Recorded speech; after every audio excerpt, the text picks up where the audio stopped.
నమస్తే, welcome to special interview. నేను బలరాం. ప్రస్తుతం తెలంగాణలో హైడ్రా ఇష్యూ ఒకవైపు కొంత గందరగోళం, టెన్షన్ కొనుగోలుదారులు కల్పిస్తూ ఉంటే రీసెంట్గా 22A అనేది కూడా మరింత భయాందోళన కనిపిస్తోంది. ఈ నేపథ్యంలో కొనుగోలుదారులు ఎటువంటి జాగ్రత్తలు తీసుకోవాలి, అసలు 22A అంటే ఏంటి, 22Aలో ఉన్న ల్యాండ్స్కి సంబంధించిన ఓనర్స్ కావచ్చు, కొనుగోలుదారులు కావచ్చు, ఏ డాక్యుమెంట్స్ వారు సిద్ధం చేసుకోవాలి, ఎలాంటి జాగ్రత్తలు తీసుకోవాలి, ఇవన్నీ కూడా తెలుసుకునే ప్రయత్నం చేద్దాం. ప్రస్తుతం మనతో పాటు స్టూడియోలో అందుబాటులో ఉన్నారు తలశెట్టి సుధాకర్ గారు, రియల్ ఎస్టేట్ ఎక్స్పర్ట్, అలాగే జీకే కన్స్ట్రక్షన్స్ ఎండి. ఆయనతో ఈ వివరాలకు సంబంధించి మరిన్ని వివరాలు తెలుసుకునే ప్రయత్నం చేద్దాం. సుధాకర్ గారు నమస్తే అండి. రైట్, ఇందాక నేను చెప్పినట్టుగా రియల్ ఎస్టేట్ కొంత ఎలా ఉంది, ఏంటి, ఎటువైపు ఇన్వెస్ట్ చేయాలి, ఇవన్నీ కూడా కాసేపు పక్కన పెడితే ప్రస్తుతం హైడ్రా అనేది కొంతకాలం గందరగోళం, ఒక భయ వాతావరణాన్ని తెలంగాణలో క్రియేట్ చేయగా, హైదరాబాద్లో ముఖ్యంగా. ఇప్పుడు 22A అనేది తెలంగాణ వ్యాప్తంగా కూడా కొంత ఆందోళన కలిగిస్తూ ఉంది. అసలు 22A అంటే ఏంటి, 22Aలో ఉన్న ల్యాండ్స్కి సంబంధించి కావచ్చు, బిల్డింగ్కి సంబంధించి కావచ్చు, వారు ఎటువంటి జాగ్రత్తలు తీసుకోవాలంటారు? అంటే ముఖ్యంగా సార్, ఇది 22A అనేది ఏంటంటే ఇప్పుడు వచ్చిన ఇది కాదండి, ఇది జియో కాపీ. ఇది ఇప్పుడు వచ్చిన జియో కాపీ కాదు, ఇది 2008లో మన ఆ రోజు వైఎస్ రాజశేఖర్ గారు 22A అని చెప్పేసి ఒక జియో తీసుకొని వచ్చాడు. 22A అంటే ఏంటంటే, ఎవరైతే ఇప్పుడు సపోజ్ శంషాబాద్ ఎయిర్పోర్ట్ ఉంది, మన ఎగ్జాంపుల్ చెప్తున్నాను. శంషాబాద్ ఎయిర్పోర్ట్లో ఎవరికైతే ఎకరాల ల్యాండ్ ఉంటుందో ఆ ల్యాండు 80% వదిలేసేయాలి, 20% కన్స్ట్రక్షన్ చేసుకోవాలి.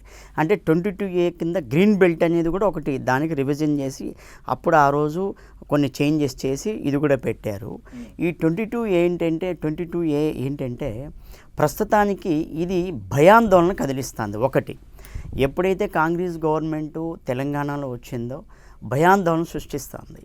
ఎందుకంటే ఏ రోజైతే ఆ రోజు ఇప్పుడు సపోజు సాగర్ హైవే కానివ్వండి, రామోజీ ఫిల్మ్ సిటీ సైడ్ కానివ్వండి, ఆ రోజు ఓపెన్ ప్లాట్స్ వేశారు చాలామంది కంపెనీస్. ఓపెన్ ప్లాట్స్ ఇచ్చినప్పుడు ఏం చేశారంటే, ఆ రోజు HMD ఉన్నది, హైదరాబాద్ మెట్రో డెవలప్మెంట్ అథారిటీ ఉన్నది. దాన్ని ఏం చేశారు, హుడా కింద దానికి తీసుకొచ్చేసి ఈ హుడాలో ఏదైతే ప్లాట్స్ ఆ రోజు వెంచర్ వేశారో వాళ్ళందరినీ 22A కింద తీసుకొని వచ్చారు. యాక్చువల్గా ఈ 22A అనేది దాని terms and conditions different. But ఇప్పుడున్న గవర్నమెంట్ ఏం చేసిందంటే ప్రతి ఒక్కటి 22A కింద తీసుకొచ్చేసింది. అంటే ఎవరైతే ఆ రోజు ఓపెన్ ప్లాట్స్ 200 స్క్వేర్ యార్డ్స్ కానీ 300 స్క్వేర్ యార్డ్స్ కానీ కొన్న వాళ్ళు ఉంటారో వాళ్ళను కూడా ఆ వెంచర్లు కూడా 22A కింద తీసుకొచ్చారు. ఈ 22A కింద తీసుకురావడం వల్ల ఈరోజు తెలంగాణలో అంటే ఎట్లుందంటే, నేను చెప్పడం కాదు, ప్రతి ఎవరు అడిగినా కూడా చెప్తారు. ఈ 22Aకి తీసుకొని వచ్చిన తర్వాత కస్టమర్స్ కొనడానికి లావాదేవీలు ప్రతి ఒక్కటి ఈరోజు స్తంభించిపోయినాయి, లావాదేవీలు జరగట్లేదు. 22A అనేది ఒకప్పుడు ఉన్నది, కానీ ఆ రోజు ఇంప్లిమెంటేషన్ చేయాలి. బీఆర్ఎస్ కానివ్వండి, ప్రీవియస్ కాంగ్రెస్ గవర్నమెంట్ కానీ ఇంప్లిమెంటేషన్ చేయాలి. ఇప్పుడు ఏం చేశారంటే, రేవంత్ రెడ్డి గారు గవర్నమెంట్ వచ్చిన తర్వాత మరి వాళ్ళ ఉద్దేశం ఏంటో అది ప్రజలకు తెలియాలి, వాళ్ళే చెప్పాలి. వాళ్ళు ఏం చేశారంటే 22Aని తీసుకొచ్చేసి ఓపెన్ ప్లాట్స్ కానీ ప్రతి ఒక్కటి ఎక్కడైతే ఓపెన్ ల్యాండ్స్ ఉంటాయో, ఎప్పుడైతే వెంచర్లు అన్నీ 22A కింద తీసుకొచ్చారు. అంటే 22A కింద దాని అర్థం ఏంటంటే, మళ్ళీ ఎవరైతే కొనుంటారో వాళ్ళు మళ్ళీ రీసబ్మిట్ చేసుకోవాలి. ఎందుకంటే రేపు రిజిస్ట్రేషన్లన్నీ ఆపైపోయినాయి. ఇప్పుడు చూడండి, ఇంతకుముందు బీఆర్ఎస్ గవర్నమెంట్ అపార్ట్మెంట్లో గ్రామ పంచాయతీ పర్మిషన్ కింద తీసుకొచ్చిన వాళ్ళందరినీ రిజిస్ట్రేషన్ ఆపేసింది బీఆర్ఎస్ గవర్నమెంట్. దానివల్ల ఎంతోమంది కొనుగోలుదారులు కానివ్వండి, బిల్డర్స్ కానీ విపరీతంగా నష్టపోయారు, టూ మచ్ నష్టపోయారు. మళ్ళీ సరే అది కొద్దిగా కోలుకునే లోపల మళ్ళీ రేవంత్ రెడ్డి గారు గవర్నమెంట్ వచ్చేసి మళ్ళీ 22A అని చెప్పి తీసుకొచ్చాడు. ఈ 22A ఉంది ఈరోజు లావాదేవీలు పూర్తిగా ఆపైపోయినాయి. తెలంగాణలో లావాదేవీలు అనేది జరగట్లేదు. సపోజు మీరే ఉన్నారు, మీరు ఒక ప్లాట్ కొనాలి అంటే ఆ ప్లాట్కి సంబంధించినటువంటి లింక్ డాక్యుమెంట్స్ కానీ, అంటే ఒక 40 to 50 years ఉన్న లింక్ డాక్యుమెంట్స్ కానివ్వండి, దాంట్లో అది పట్టా ల్యాండా లేకపోతే అదేమన్నా వంశం తరపు నుంచి వచ్చిన ల్యాండా, ఇవన్నీ చూస్తున్నారు. ఇవి చూసేటప్పటికి ఏంది, కాలం గడిచిపోతుంది.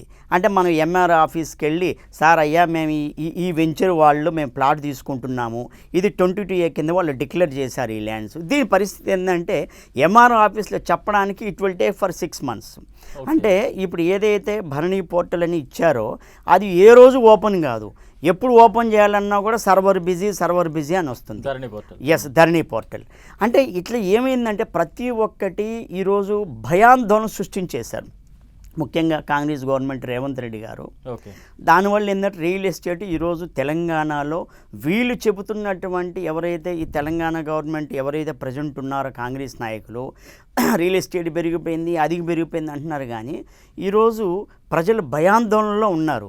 అంటే ఈ సిచ్యువేషన్లో 22A వచ్చిన ఈ సిచ్యువేషన్లో అసలు జనం ముందున్న ఆప్షన్స్ ఏంటి, ఎటువంటి డాక్యుమెంట్స్ వాళ్ళు సిద్ధం చేసుకుని ఉంచుకోవాలంటారు? సార్ యాక్చువల్లీ ఏంటంటే సార్ దీంట్లో 2 లాజిక్స్ ఉన్నాయి.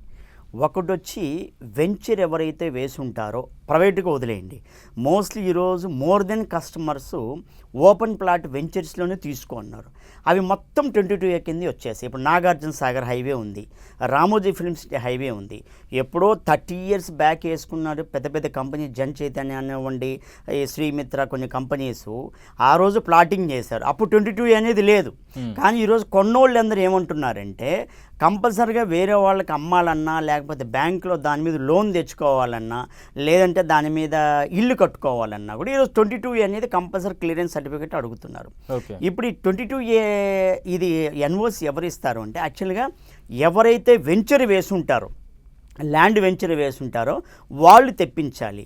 వాళ్ళు ఏమంటున్నారు, మాకు సంబంధం లేదని వాళ్ళు చేతులు ఎత్తేసారు వెంచర్ వాళ్ళు, ఇది కంపెనీ వాళ్ళు. ఇప్పుడు ఏమంటున్నారు, కొన్నటువంటి పబ్లిక్ ఏం చేస్తున్నారు, మేము ఎక్కడ తెచ్చుకోవాలన్నా వాళ్ళు కన్ఫ్యూజ్ అవుతున్నారు. ఇప్పుడు వాళ్ళు కొన్నది 200 గజాలు 300 గజాలు బిట్లే, కానీ అక్కడ ఎకరాలు వెంచర్లు వేశారు. అంటే 20 ఎకరాలు 30 ఎకరాలు 50 ఎకరాలు. అప్పుడు 50 ఎకరాల్లోనే ఉంటుంది, కానీ వీళ్ళది 200 గజాలు 300 గజాలు ఎన్వేసి రాదు అక్కడ. అది ఎవరు ప్రయత్నించాలి, వెంచర్ వేసిన వాళ్ళు ప్రయత్నించాలి, వాళ్ళు పట్టించుకోవడం లేదు. ఈరోజు పబ్లిక్ ఏంటంటే అయోమయంలో పడిపోయారు. అది వీళ్ళు సమాధానం చెప్పాలి. అంటే ప్రభుత్వం వేసిన హుడా లేఅవుట్లు కూడా 22Aలో చేరితే అది పెద్ద సమస్యగానే ఉంటుంది. పెద్ద సమస్య, 100% పెద్ద సమస్య. ఎందుకంటే ఇప్పుడు సపోజు ఒక ఎగ్జాంపుల్, ఒక ఏరియా ఉందనుకోండి, ఆ ఏరియా ఒకప్పుడు పట్టా ల్యాండ్స్ ఇచ్చి ఉంటారు. ఎన్టీఆర్ గవర్నమెంట్లో పట్టా ల్యాండ్స్ చాలామంది ఇచ్చారు. అవన్నీ వాళ్ళు సాగు చేసుకుంటేనే వాళ్ళ అధీనంలోనే ఉంటుంది పట్టా ల్యాండ్ అనేది. ఎప్పుడైతే వాళ్ళు సాగు చేసుకోలేకపోతే అంటే వ్యవసాయ పరంగా, అది ఆటోమేటిక్గా అక్కడ వచ్చినటువంటి సర్వేయరు ఇది సాగు భూములు లేదు, దీన్ని గవర్నమెంట్కి అని చెప్తే అప్పుడు అసైన్మెంట్ అని రాసేస్తారు. అసైన్మెంట్ ల్యాండ్ అంటే గవర్నమెంట్కి వెళ్ళిపోతుంది. ఇతనేం చేస్తాడు, కోర్టుకు పోతాడు, ఆయన that is out of question. ఈ గవర్నమెంట్ ల్యాండ్ ఏం చేశారంటే ఆ రోజుల్లో ఉన్నటువంటి బీఆర్ఎస్ గవర్నమెంట్ కానీ ప్రీవియస్ గవర్నమెంట్ ఈ ల్యాండ్స్ అంతా తీసుకొచ్చేసి హుడాలోకి కలిపేశారు. హుడాలోకి కలిపేశారు. ఈ హుడా వాళ్ళు ఏం చేశారు, ఇమ్మీడియట్లీగా ఈ 22A రాకముందు అంటే బీఆర్ఎస్ గవర్నమెంట్ అప్పుడు ఇది లేదు, 22A అనే జీవో అనేది ఎక్కడ ప్రస్తాపన లేదు. వాళ్ళు ఏం చేశారు, హుడా లేఅవుట్ని ఏదైతే ల్యాండ్స్ ఉందో దాన్ని ప్లాటింగ్ చేసేసి అమ్మేశారు. ఇప్పుడు హుడాలో ఉన్నటువంటి పరిస్థితి, వాళ్ళ పరిస్థితి ఏంది, ఎవరు ఇస్తారు 22A ఈ ఎన్ఓసి, దిక్కుతోసిన పొజిషన్లో ఉన్నారు వాళ్ళు కూడా. అంటే ఈ లెక్కన ప్రైవేట్ కంపెనీస్ దగ్గర కొన్నోళ్ళు భయభ్రాంతులు అయిపోయారు, హుడా లేఅవుట్లో కొన్నోళ్ళు కూడా భయభ్రాంతులు అవుతున్నారు. దీనికి ఏంటి సమాధానం, ఎవరు చెప్పాలి సమాధానం? అది ఇప్పుడున్నటువంటి కాంగ్రెస్ గవర్నమెంటే సమాధానం చెప్పాలి. ఎక్కడ దొరుకుతుంది ఎన్ఓసి? ఇప్పుడు నేను చెప్పేది ఏంటంటే ఒకప్పుడు హుడాలో వేసిన వాళ్ళ పరిస్థితి అట్లే ఉంది, ఇప్పుడు కొన్నోళ్ళు ఇప్పుడు ప్రైవేట్ వెంచర్లో వేసిన వాళ్ళు కూడా అట్లే ఉంది. ఎందుకంటే ఇద్దరు పట్టించుకోవట్లే. ఇప్పుడు సామాన్యుడు పోయి ఎవరికన్నా తన కూతురు పెళ్ళప్పుడో లేకపోతే కొడుకు ఎడ్యుకేషన్ దేనికైనా వాళ్ళ అవసరాల నిమిత్తం అమ్మాలి అంటే రిజిస్ట్రేషన్ కావట్లే. అక్కడ ఎందుకు రిజిస్ట్రేషన్ కావట్లే, ఆ సర్వే నెంబర్ 22A కింద డిక్లేర్ చేస్తున్నారు. అంటే సార్ 22Aలో ఉన్న వాళ్ళు ఎవరైతే ఉన్నారో గవర్నమెంట్ నుంచి ఎన్ఓసి పొందాలంటే దానికి ఏమైనా ప్రొసీజర్ ఉంటుందా? అంటే ఎస్, దానికి ఒక ప్రొసీజర్ ఉంటుంది సార్. అంటే నేను ఇందాక అదే చెప్పాను, 22A కింద ఎకరాల లెక్కను డిక్లేర్ చేశారు ఆ రోజుల్లో.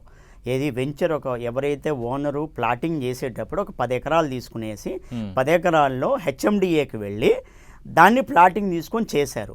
ఇప్పుడు దాన్ని కస్టమర్కి ఎవరైతే కొని ఉంటాడో వాళ్ళకి ఎన్ఓసి రావాలంటే ఆ ఎవరైతే వెంచర్ వేశారో వాళ్ళు దీనికి సమాధానం చెప్పాలి, వాళ్ళు తీసుకురావాలి ఎన్ఓసి. ఇతను ఒక్కడే పోయి నాకు 22A ఉందండి నా ప్లాట్ ఉంటే రాదది. ఎందుకంటే ఎకరాల్లో వేశారు కాబట్టి అది ఒకేసారి వస్తుంది, ఎకరాలకు అన్నిటికి వచ్చేస్తుంది, ఒకే ల్యాండ్కి వస్తుంది. సపోజు ఒక 20 ఎకరాలు వేశారు, 20 ఎకరాలకి 22A కింద క్లియరెన్స్ వస్తుంది. Okay. ఆ 20 ఎకరాలు కూడా ఎట్లొస్తుంది అని అంటే దానికి ఒకటి ఉంది. ఎందుకంటే ఆ రోజు అతను పట్టా ల్యాండ్స్ కొన్నాడా, లేదంటే మన బంజరు భూమి కొన్నాడా, లేదంటే ఈ యొక్క ఫ్యామిలీ తరపున ఫ్యామిలీ ఆ రోజుల్లో పూర్వకాలం నుంచి ఫ్యామిలీ ప్రాపర్టీనా, ఫ్యామిలీ మార్టిగేజ్ ప్రాపర్టీ, ఇవన్నీ అతను చూసుకోవాలి. ఓకే. అతను చూసుకునేసి వీళ్ళకి ఎన్ఓసి ఇప్పించాలి. ఓకే. అది ఇప్పుడు ఎన్ఓసి ఇప్పించట్లేదు పాపం వీళ్ళు. అదే నేను ఇందాక చెప్తున్నా. ఎందుకంటే ఇప్పుడు గవర్నమెంట్ ఏం చేసింది, ఇవన్నీ ఏం ఆలోచన చేయకుండా 22A కిందని ఇది ఇంప్లిమెంటేషన్ చేస్తున్నామని చెప్పేసి అన్నారు. ఈ యొక్క జీవో కాపీ ఇంప్లిమెంటేషన్ చేయడానికి కష్టం. ఎందుకంటే ఎన్టీఆర్ గవర్నమెంట్లో ఆ రోజు చాలామంది ల్యాండ్స్ తీసుకున్నారు. సపోజ్ ఎగ్జాంపుల్ చెప్తున్నాను సార్, ఈరోజు సైబరాబాద్ సిటీ దగ్గర, సైబరాబాద్ పోలీస్ కమిషనరేట్ దగ్గర ఆ రోజు ఎన్టీఆర్ గవర్నమెంట్ గంగిరెద్దుల వాళ్ళకి ల్యాండ్స్ ఇచ్చింది. మనిషికి వ్యవసాయ భూమి చేసుకోమని చెప్పి 1 ఎకరా 2 ఎకర్స్ ఇచ్చేసింది. ఇప్పుడు సపోజ్ వాళ్ళక్కడ ఈరోజు వాళ్ళ ప్రాపర్టీ ఉంది, గజాల్లో ఉందనుకోండి. వాళ్ళని అప్పుడు ఎన్టీఆర్ గవర్నమెంట్ ఇచ్చిన ల్యాండ్ అంతా వైఎస్ రాజశేఖర్ గారు వచ్చిన తర్వాత క్యాన్సిల్ చేసేసాడు. అది క్యాన్సిల్ చేసేసి గవర్నమెంట్ స్వాధీనం చేసింది. మళ్ళీ వాళ్ళు కోర్టుకు వెళ్ళారు. కోర్టుకు వెళ్తే ఈవెన్ జడ్జిమెంట్ కూడా ఏం చేసిందంటే, మీ చేతుల్లో ఈ సాగు భూమి, ఆ రోజు మీకు సాగు భూమి లెవెల్ ఇచ్చారు, లెక్కన ఇచ్చారు, అయిపోయింది కాబట్టి ఈరోజు ఈ భూమి మీది కాదని చెప్పి ఈవెన్ జడ్జిమెంట్ కూడా ఇచ్చేశారు. ఓకే. ఇచ్చిన తర్వాత వీళ్ళు మళ్ళీ వెళ్ళారు. వీళ్ళు మళ్ళీ రిక్వెస్ట్ చేసుకుంటే మళ్ళీ కొందరికి ఎకరా ఉన్న వాళ్ళకి 200 గజాలు 300 గజాలు ఆ రోజు కేటాయించారు. ఏది మాకు ల్యాండ్స్ ఉన్నాయి, ఆ రోజు మేము చేసుకోలేదు, ఇప్పుడు ల్యాండ్ వాల్యూ పెరిగి, కానీ ఇప్పుడు వాళ్ళకు 22A కింద డిక్లేర్ చేసేస్తారు. ఇప్పుడు వాళ్ళకి ఎవరు ఇవ్వాలి ఎన్ఓసీలు? ఎన్టీఆర్ గవర్నమెంట్, ఎన్టీఆర్ గారు వచ్చి వాళ్ళకి ఎన్ఓసీలు ఇవ్వాలి. అంటే ఏమైందంటే ఈరోజు ఈ 22A అనేది దీనికి ఒక తోక లేదు, తొండం లేదు. మనం ఏదైనా ఒక జీవో ఇంప్లిమెంటేషన్ చేస్తున్నామంటే దాని గురించి సాధ్యాసాధ్యాల గురించి మనం ఫస్ట్ తెలుసుకుని దాన్ని ఇంప్లిమెంటేషన్ చేయాలి. యాక్చువల్గా ఇది ఇచ్చింది రేవంత్ రెడ్డి గారు, ఇంప్లిమెంటేషన్ ఇప్పుడు చేస్తున్నాడు, కానీ జీవో ఇప్పుడుది కాదు, లాంగ్ బ్యాక్ జీవో ఇది. అట్లా ఈరోజు ఈ 22A అనేది హైడ్రా అనేది పెట్టి ఈరోజు కాంగ్రెస్ గవర్నమెంట్ మరి వాళ్ళు ఏమనుకుంటున్నారో కానీ కస్టమర్స్ కొనే నాదుడంటూ లేడు. ఈరోజు బిల్డర్స్ కానివ్వండి, చిన్న బిల్డర్స్ కానివ్వండి, ప్లాటింగ్ ఓనర్స్ కానివ్వండి, ఇప్పుడు శంషాబాద్ చుట్టుపక్కల ప్రాంతాలు కానివ్వండి, మిగతా ఔటర్ రింగ్ రోడ్డు అవతలు ఎవరైతే వెంచర్లు వేయాలనుకున్నారో 22A ముందు ఎన్ఓసి తీసుకొని వచ్చి అప్పుడు వెంచర్ వేయమంటున్నారు. అది ఎప్పుడు రావాలి, అది ఎప్పుడు వీళ్ళు వెంచర్ వేయాలి. అందుగురించి ఏమైందంటే ఈరోజు తెలంగాణ ఈ 22A జీవో చేసిన తప్పు ఏంటంటే ఈరోజు కస్టమర్ని భయభ్రాంతులు చేస్తున్నారు. రైట్. అంటే సార్ ఈ సిచ్యువేషన్స్లో అంటే మామూలుగా జనరల్గా ఇన్వెస్ట్ చేద్దామని కొంత ఫస్ట్ టైం ఇన్వెస్ట్ చేసే వాళ్ళు ఉంటారు, చాలామంది యూత్ ఉంటుంటారు. అలాంటి వాళ్ళు ఎలాంటి జాగ్రత్తలు తీసుకోవాలంటే, ఒక ప్రాపర్టీని కొనాలంటే లేదా ఒక ప్రాపర్టీ మీద ఇన్వెస్ట్ చేయాలంటే ఏ అంశాలు పరిగణలోకి తీసుకుంటే చాలా సేఫ్ అండ్ సెక్యూర్గా ఉండే ఛాన్సెస్ ఉన్నాయి? అంటే సార్ దీనికి ఒక విషయం చెప్పాలంటే ఈరోజు కస్టమర్స్ కన్ఫ్యూజన్లో ఉన్నారు. ఈ 22Aని తీసుకొచ్చి ఏది ఎన్ఓసి ల్యాండు, ఏది కరెక్ట్ ల్యాండ్ అనేది కన్ఫ్యూజన్లో ఉన్నారు చాలామంది. దానికి తోడు ఏంటంటే మన ఫైనాన్షియల్ ప్రాబ్లమ్స్ కూడా ఎక్కువైపోయినాయి. ఈరోజు మిడిల్ క్లాస్ ఫ్యామిలీస్ ఏంటంటే పెద్ద కొనలేకపోతున్నారు. వాళ్ళు కొనేది ఏంటి, 200 గజాలు 300 గజాలు ఓపెన్ ల్యాండ్స్ కొంటే మన ఫ్యూచర్లో రేపు రిటైర్డ్ అయిన తర్వాత కానీ అక్కడ పోయి ఒక ఇల్లు కట్టుకొని ఉందామని చెప్పేసి అనుకుంటున్నారు. ఎప్పుడైతే జీవో తీసుకొచ్చారో, ఈరోజు జీవో తీసుకొచ్చి ఎవరైతే ప్లాటింగ్ చేస్తారో వాళ్ళ దగ్గరే కొనాలి, సామాన్యుల దగ్గర కొనలేరు. ఇప్పుడు నేనున్నాను, నాకు ఒక 200 గజాల స్థలం ఉంది, ఎక్కడైనా కానివ్వండి సిటీలో అవుట్కట్స్లో, ఇది 22A కింద పోయి నేను ఎన్ఓసి తెచ్చుకోవాలి, నాకు ఇవ్వట్లేదు 22A. మండల ఆఫీసుకు పోతే సార్ మీరు లింక్ డాక్యుమెంట్స్ అన్నీ తీసుకురండి అంటున్నారు వాళ్ళు. లింక్ డాక్యుమెంట్స్ ఎప్పుడు 50 ఇయర్స్ నుంచి ఉన్న లింక్ డాక్యుమెంట్స్ అన్నీ కావాలి. ఎక్కడ దొరుకుతాయి ఆ ల్యాండ్స్ అన్ని, ఆ డాక్యుమెంట్స్ అన్నీ? అంటే రేపు మనం ఆ రోజు ఎవరైతే నేను ఎదుటి వ్యక్తి కొంటానో ఆ రోజు మామూలు లింక్ డాక్యుమెంట్స్ ఇస్తాడు, కానీ పట్టా ల్యాండ్స్కి వీటికి లింక్ డాక్యుమెంట్స్ ఉండవు కదా, ఓన్లీ పట్టా పాస్బుక్లే కదా. మరి ఆ రోజు పట్టా పాస్బుక్లు ఎన్ఓసి తీసుకునేసి వాళ్ళు ఏది సిటీ కన్వర్షన్ ఎన్ఓసి తీసుకునేసి ఏది మన ఎక్స్ ఆర్మీ ల్యాండ్స్ కానివ్వండి మిగతాటి వాళ్ళు తెచ్చుకున్నారు. ఇప్పుడు వాళ్ళు 22A కింద ఆ ల్యాండ్స్ కూడా చేర్చేశారు. వాళ్ళు ఎక్కడి నుంచి తెచ్చుకోవాలి వాళ్ళ డాక్యుమెంట్స్? వాళ్ళే డైలమాలో ఉన్నారు ఇప్పుడు. రైట్. హైదరాబాద్లో ఎటువైపు సార్ ఇప్పుడు రియల్ ఎస్టేట్ ఏ రకంగా ఉంది, ఎటువైపు ఇన్వెస్ట్ చేస్తే మంచిదంటారు? ఏమైనా సజెషన్ అంటే ఎలా చెప్తారు? అంటే ఒకటి సార్, ఇప్పుడు ఫ్యూచర్ వచ్చేసి నిన్న అంటే మన శంషాబాద్లో స్మార్ట్ సిటీ అని రేవంత్ రెడ్డి గారు ఒకటి ప్లాన్ చేశారు. ఎందుకంటే తన యొక్క ఏరియా అదే కాబట్టి ఆ ఏరియా గ్రోత్ పెంచుకోవాలని చెప్పేసి ఆ ఒక్క ఏరియా మీద ఫోకస్ చేసేసి మిగతా ఏరియాలన్నీ వదిలేశాడు. కానీ స్టిల్ ఇప్పటికి కూడా ముంబై హైవే కానివ్వండి, ముంబై హైవే లైక్ జహీరాబాద్ కానివ్వండి, అట్లా డెవలప్మెంట్ బాగుంది. ఇంకోటి ఏంటంటే నాగార్జున సాగర్ మాది కానివ్వండి, చుట్టుపక్కల ప్రాంతాల్లో బాగుంది. కానీ ఈ ఈ 22A అనేది లేకపోయింటే ఈరోజు ఇంకా ఇన్వెస్ట్ చేయడానికి చాలామంది వచ్చేవాళ్ళు. దీనికి ఏదో ఒకటి క్లారిఫికేషన్ గవర్నమెంట్ తరఫు నుంచి. వీళ్ళు అంటున్నారయ్యా మండల ఆఫీసుకి పోతే వాళ్ళు ఈజీగా ఇచ్చేస్తానంటే మళ్ళీ వీళ్ళే ప్రాక్టికల్గా వెళ్ళమని చెప్పండి, అక్కడ ఏం తెలుస్తుందో వాళ్ళకి తెలిసిపోతుంది కదా. అంటే ఈ 50 years ఉన్న ల్యాండ్ డాక్యుమెంట్స్ కావాలంటున్నా అది కుదరట్లేదు. అందువల్ల ఏంటంటే మెయిన్ ఈ 22A అనేది దాని గురించి ఒక క్లారిఫికేషన్ ఇస్తే కొనేవాళ్ళు ఈజీగా కొంటారు. సిటీ మొత్తం డెవలప్మెంట్ అవుతుంది. ఇప్పుడు RRR వచ్చింది, 3 ఔటర్ రింగ్ రోడ్డు వచ్చింది. ఈ 3 ఔటర్ రింగ్ రోడ్డు వల్ల అప్ టు వల్ల ఏంటంటే సిద్దిపేట వరకు దాటిపోయింది. ఇట్లా మన కరీంనగర్ హైవే కానీ మంచి గ్రోత్ ఉంది. కరీంనగర్ హైవే బాగుంటుంది. నెక్స్ట్ శంషాబాద్ కూడా ఓకే, ఎందుకంటే ఎయిర్పోర్ట్ ఉంది, మంచి హైవే కాబట్టి. బుల్లెట్ ట్రైన్ కూడా ఇప్పుడు అదే హైవేలో పోతుంది కాబట్టి కొద్దిగా కంపెనీస్ కానీ ఈవెన్ శంషాబాద్ ఆల్సో గుడ్. అంటే ఎక్కడ కొన్నా కూడా ఏదైనా ఇది ఒక్కటి క్లారిఫికేషన్ అయిపోతే ప్రతి ఒక్కరు ఇన్వెస్ట్ చేయొచ్చు. ఓకే సార్, అంటే ఫైనల్గా చెప్పండి, ముఖ్యంగా యంగర్ జనరేషన్ ఇప్పుడు మంచి మంచి ఉద్యోగాలు చేస్తూ ఉంటారు, శాలరీస్ కూడా ఎర్న్ చేస్తూ ఉంటారు. కొంత వాళ్ళు లావిష్ లైఫ్కి ఇంపార్టెన్స్ ఇస్తూ ఉంటారు. ఎలాంటి జాగ్రత్తలు ఎప్పటి నుండి తీసుకోవాలంటారు? ఇన్వెస్ట్మెంట్కి ఏజ్ ఎప్పటి నుండి స్టార్ట్ చేస్తే బెటర్ అంటారు మీరు? అంటే ఒకటి సార్, ఏ రోజైనా జాబ్ రాకముందు బ్యాచులర్గా ఉన్నప్పుడు వాళ్ళకి బాధ్యత తెలియదు. యంగ్ జనరేషన్కి, ఇప్పుడున్నటువంటి జనరేషన్కి బాధ్యత తెలియదు.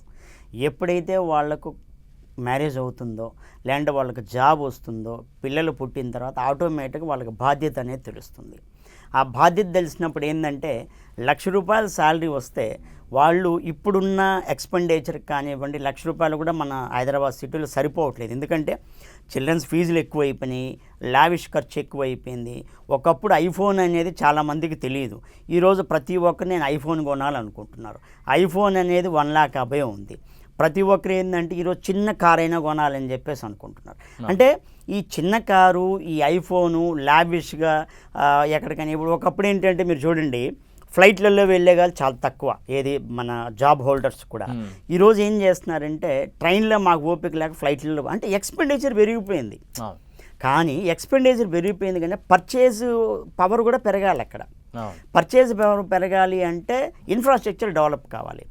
ఈ లింకప్స్, ఇవన్నీ లింకప్స్ ఉన్నాయి. బట్ ఒకటేంటి, ఇప్పుడు ఏంటంటే ఎవరైతే యూత్ జనరేషన్ ఉన్నారో ఇప్పుడు ఖర్చులు తగ్గించుకునేసి, ఇప్పుడు సపోజు మా మోడీ గారు చెప్పారు గోల్డ్ కొనొద్దు అని. ఎందుకు అన్నారు అంటే, నేను అది జస్ట్ ఊరికే ఒక ఎగ్జాంపుల్ చెప్తున్నా. మన యొక్క నిధులు విదేశాలకు వెళ్ళిపోతున్నాయి. మనం ప్రజెంట్ వచ్చేసి బంగారు ఇంపోర్ట్ చేసుకుంటున్నాం. మన యొక్క నిధులు కరిగిపోతున్నాయి, కొద్ది కొద్దిగా కరిగిపోతున్నాయి. మన యొక్క నిధులు మన దగ్గర ఉంటే డెవలప్మెంట్ ఈజీగా ఉంటుంది. మీరు బంగారు కొనకుండా అత్యవసరంగా ఉన్నటువంటి బంగారు కొనండి, మిగతా ఏదైతే అవసరం లేనటువంటి బంగారు కొనొద్దు అన్నాడు. ఇదే కారణం. అంటే మన దగ్గర ఉన్న నిధులు విదేశాలకు వెళ్ళిపోతున్నాయి కాబట్టి డెవలప్మెంట్ ఇక్కడ కుంటుపడిపోతుంది. ఎప్పుడైతే నిధులు బయటికి వెళ్ళిపోవడం వల్ల జరుగుతుంది కాబట్టి ప్రతి ఒక్కరు కూడా యూత్ కూడా ఇప్పుడు ఏంటంటే వాళ్ళకు 1 lakh శాలరీ వస్తే దాంట్లో ఒక 20,000 పొదుపు చేసుకునేసి ఖర్చులు తగ్గించుకోవాలి ఫస్ట్. ఇప్పుడు లావిష్కి ఏం చేస్తున్నారంటే ఈ సోషల్ మీడియా పెరిగిపోయిన తర్వాత ఈ టూర్ ప్యాకేజెస్ వాళ్ళు పెడుతున్నారు. విపరీతం టూర్ ప్యాకేజెస్ పెట్టి, అయ్యా మీకు ఇన్స్టాల్మెంట్లో టూర్ ప్యాకేజ్ ఇస్తున్నాము అనేటప్పటికి ఏదో ఏ రాయితో కొట్టుకున్నా కూడా ఒకటే కాబట్టి ఇన్స్టాల్మెంట్ తీసుకున్నా మామూలు తీసుకుని డబ్బు పే చేయాలి కదా, వాళ్ళేం ఫ్రీగా ఇవ్వరు. కానీ ఈ లావిష్ ఖర్చు అనేది తగ్గించుకుంటే ఎప్పుడు ఇచ్చినటువంటి యూత్, ఇప్పుడు ఐఫోన్ ఉంది, అవసరం లేదు, చిన్న ఫోన్ కొనండి, 20,000 30,000 కొనండి. ఐఫోన్ కొనాల్సిన అవసరం ఏదో పులిని చూసి నక్క వాతలు పెట్టుకున్నట్టు ఎవరో ఫ్రెండ్ కొన్నాడని ₹1,50,000 ఐఫోన్ ఈఎంఐలో కొంటారు. ఈఎంఐలో కొనేటప్పటికి ఏంది, ఇక్కడ 15,000 20,000 ఈఎంఐకి వెళ్ళిపోతుంది. ఫైనల్గా అది లాస్ట్లో అమ్మాలంటే ఎంత అవుతుంది, ఏదో 34,000 అవుతుంది. ఎంత లాస్ అవుతున్నాడు అక్కడ, అది ఒక్కసారి చూసుకోవాలి యూత్. ఇప్పుడు యూత్ ఏంటంటే ఎక్స్పెండిచర్ తగ్గించుకొని లావిష్గా పొదుపు చేసుకుంటే, ఈ పొదుపు వల్ల మనకొక్కరికే కాదు, ఈరోజు పొదుపు చేసుకున్నందువల్ల భారతదేశమే ఒక ముందడుగులో ఉంటుంది. పొదుపు చేసుకున్నందువల్ల ఏంటంటే వాళ్ళు మ్యూచువల్ ఫండ్స్లో కానివ్వండి, లేదంటే ట్రేడింగ్లో కానివ్వండి.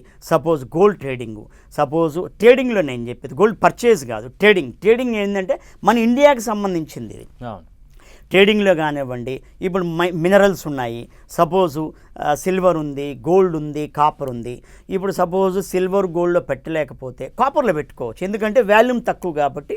ఫ్యూచర్లో పెరిగే మెటీరియల్ ఏంటంటే కాపర్ ఒకటే. గోల్డ్ సిల్వర్ అనేది అంచుల వరకు వెళ్ళిపోయింది. కాపర్లో పెట్టడం వల్ల ఇప్పుడు సపోజ్ వాళ్ళ దగ్గర ఒక 10,000 మిగిలింది. ఆ 10,000 తీసుకెళ్ళి ఒక కాపర్లో ఇన్వెస్ట్ చేయమని చెప్పండి. కరెక్ట్గా 1 year తర్వాత ఆ కాపర్ 10,000 1 lakh అయిపోతుంది. సపోజ్ ఒక 5 years లాకింగ్ పీరియడ్ పెట్టుకోమని చెప్పండి. 5 years తర్వాత ఆ 10,000 ఒక 2.5 lakh వెళ్ళిపోతుంది. మ్యూచువల్ ఫండ్స్లో అంటే నేనేమంటా అంటే లావిష్ ఖర్చులు వద్దు. లావిష్ ఖర్చులు పెట్టుకోకుండా ఉన్న జీతంలో పొదుపు చేసుకుంటే ఫ్యూచర్లో కూడా వాళ్ళ పిల్లల చదువులకు కానివ్వండి, చదువుల మీద పెట్టండి. వాళ్ళ పిల్లల చదువులకు కానివ్వండి, లేకపోతే వాళ్ళు ఏమన్నా ఇల్లు కట్టుకోవాలన్నా, ఏం కట్టుకోవాలన్నా కూడా బాగుంటుంది. సపోజు ఈరోజు ఏమైందంటే స్టేటస్ సింబల్ లెక్కన కారు ఒకటి అయిపోయింది. అరే పక్కన కారు కొన్నది అంటే వాళ్ళకు 2 లక్షల రూపాయలు శాలరీ వస్తుంది, వాళ్ళు కొంటున్నారు.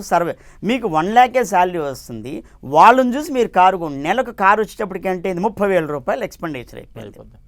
అదే బైక్లో వెళ్ళండి, సరదాగా ఒక చిన్న ఫ్యామిలీ ఉంటే ఒక బైక్లో వెళ్ళండి, లేదంటే ఒక చిన్న సెకండ్ హ్యాండ్ కారు కొనండి. ఇట్లా లావిష్ ఖర్చులు తగ్గించుకుంటే మన భారతదేశం డెవలప్మెంట్ అవుతుంది, మన ఫ్యామిలీ కూడా డెవలప్మెంట్ అవుతుంది. Right, thank you so much Sudhakar గారు. థ్యాంక్స్. మీ విలువైన సమయాన్ని కేటాయించారు. అలాగే ప్రస్తుతం 22A అంటే ఏంటి, దానివల్ల ఎదుర్కొంటున్న ఇబ్బందులు ఏంటి, దానివల్ల రియల్ ఎస్టేట్ మీద ఎటువంటి ప్రభావం పడుతుంది, మరోవైపు యంగర్ జనరేషన్ కూడా ఎటువంటి జాగ్రత్తలు తీసుకోవాలి, తాము సంపాదిస్తున్న అమౌంట్లో ఎలా దాన్ని పొదుపు చేసుకుని ఫ్యూచర్ ఇన్వెస్ట్మెంట్కి సిద్ధం చేసుకోవాలి, ఇవన్నీ కూడా చాలా చక్కగా వివరించారు. Thank you so much Sudhakar గారు. ఇది వాళ్ళ special interview. Stay tune to 10 TV.